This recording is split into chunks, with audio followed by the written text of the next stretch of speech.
Hello everybody, my name is Hocus Pocus and welcome to today's tutorial video.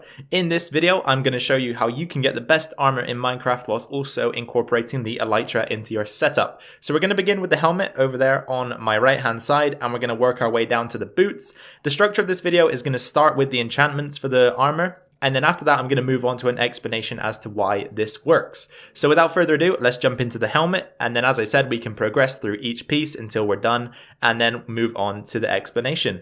Okay, so we're going to start with the helmet, as I said, and you want to make sure that this is a diamond helmet as that is the strongest armor type in the game. So grab our diamond helmet, then you're going to want 6 enchantments. The first one being Protection 4, then Fire Protection 4, Blast Protection 4, Projectile Protection 4, Unbreaking 3, and Mending. We're going to pop down our anvil here and do all of this in survival so that you can be sure that you'll be able to replicate this in your world. So let's pop the helmet in and put all of the enchantments onto it. It says Fire Protection, Blast Protection, Projectile Protection, Unbreaking 3, and finally Mending. There we go. So the helmet in all has Protection 4, Fire Protection 4, Blast Protection 4, Projectile Protection 4, Unbreaking 3, and Mending. Let's pop that helmet on. Occupying the chest slot will be the elytra wings, as they are the most versatile piece of armor in the game. For most people, you like flight, so you'll be taking the elytra. If not, I'll explain to you at the end what you want to put on your chest piece if you decide to go with that. So we're going to take the elytra, and we've got 2 enchantments here, of course, Unbreaking 3 and Mending. So let me quickly pop those on.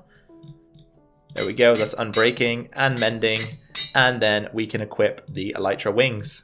For the leggings slot, similarly to the helmet, you want to go with diamond leggings, as that is the strongest armor type in the game once again. So we've got our diamond leggings, then 6 enchantments that are Protection 4, Fire Protection 4, Blast Protection 4, Projectile Protection 4, Unbreaking 3, and finally Mending. So once again, I'll show you in survival that these do in fact combine together on the leggings. So we've got Protection 4, Fire Protection 4, Blast Protection 4, Projectile Protection 4, Unbreaking 3, and then finally Mending to ensure that we can repair these without having to use more diamond leggings.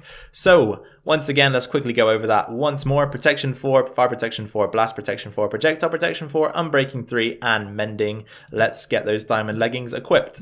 And for the final piece of the set, you're going to want to grab some diamond boots, as once again, they are the strongest boots in the game. So there's the diamond boots. Then we have 6 enchantments here. We've got Protection 4, Fire Protection 4, Blast Protection 4, Projectile Protection 4, Unbreaking 3, and Mending. You may notice that there's something missing, Feather Falling 4, and that is because there are choices to be made here. So I'll explain that to you in a second, and you may want to factor in the explanation at the end into your decision, so if that's something you want to do, of course, carry on watching after this segment here. So let's add these 6 enchantments. Protection 4, Fire Protection 4, Blast Protection 4, Projectile Protection 4, Unbreaking 3, and Mending. So as I said, Feather Falling isn't on the list, and this is because it's too expensive to add Feather Falling as well as the rest of the enchantments here, so we can't add it on, but you could replace one of the protection enchantments for that. I wouldn't really recommend changing Protection 4, and you'll see why at the end. But if you're going to add Feather Falling, I would get rid of Fire, Blast, or Projectile Protection instead. So now that we have that piece enchanted, let's take a look. Protection 4, Fire Protection 4, Blast Protection 4, Projectile Protection 4, Unbreaking 3, and Mending. Let's get them equipped. Okay guys, so that's the end of the enchantment explanation. So if you're done watching at this point, then thank you for coming to today's video. If not, you can stay on for the explanation about why this works. So each enchantment in the game has an EPF value. EPF stands for Enchantment Protection Factor. So depending on the level and type of enchantment, there will be a different value for the factor. So let's take the helmet as an example. So looking at Fire Protection 4. Fire Protection 4 has an EPF value of 8. And EPF values are capped out at 20. So any fire protection that I have across my armor set will be added up. And as I say, if it exceeds 20, that is the cap. It will not go any further. So we can take a look here. Fire Protection 4 is 8. Add Fire Protection 4 is 8. Add 8 is 16. Add another 8 for Fire Protection 4 here is 24. So we've exceeded that max cap of 20, which means that 80% of the damage that is taken through fire means, so burning in lava, burning in fire, gas fireballs, or blaze fireballs, will be reduced by 80%. So of course you want to hit that max cap across your 3 armor pieces, and that goes for Blast Protection and Projectile Protection as well. Projectile Protection 4 and Blast Protection 4 are each equal to 8 as an EPF value, so across our 3 armor pieces we will negate 80% of that type of damage. As for Protection 4, that actually follows a different system. So Protection 1 has an EPF of 1, 2 of 2, 3 of 3, and 4 of 4. So Protection 4 here has an EPF value of 4. So at the moment we have 4, 8, 12. So we are lacking a little bit in protection, as I say, which means that we won't be able to negate 80% of damage taken through those means. But through other things such as armor and armor toughness, a good amount of that damage will be reduced. So Protection 4 you don't have to worry about too much.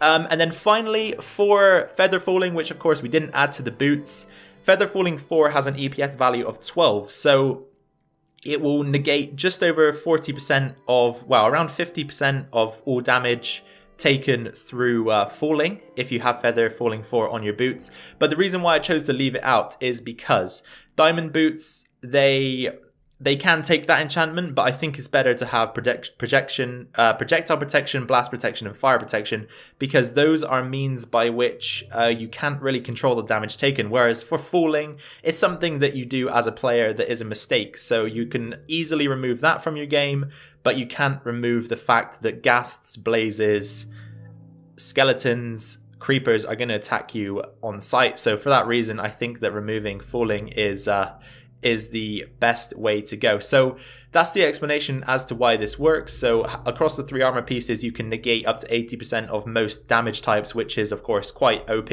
quite something that wasn't in the game until 1.14 because you couldn't combine the different protection types. But now that you can, it's easy to create a set of armor that can include the elytra whilst also negating most of the damage types. Okay guys, that is going to be it for today's tutorial video. I do hope that you found this interesting and informative, of course, and if you do decide to go and build these armor pieces, then the best ways to get the books to make sure that you're getting the enchantments that you want are either through librarian villagers, or if you're not at that stage of the game yet where you've got access to a ton of villagers, then AFK fishing is probably the route that you should go down. It's a little more random in terms of what books that you're going to get, but it's a lot easier and a lot more accessible to, as I say, the players that are a bit closer to the start of the game and are more in early game rather than late game. So if you did enjoy today's video, be sure to drop a like down below. If you have any questions, suggestions, comments, or feedback, then please drop those down in the comment section below and I will be sure to get back to you. And finally, if you're new around here or haven't subscribed yet, then hit that red subscribe button to stay tuned to videos like this. I also have a Let's Play series that runs on the channel and a few other videos that go up here and there, which I think you might enjoy. So thank you once again, guys, for taking precious time out of your day to come and watch my video. It's been great to have you here. I'm very appreciative of all of the support. Take care of yourselves, take care of your families, have a good day, and I will catch you in the next one. Bye for now.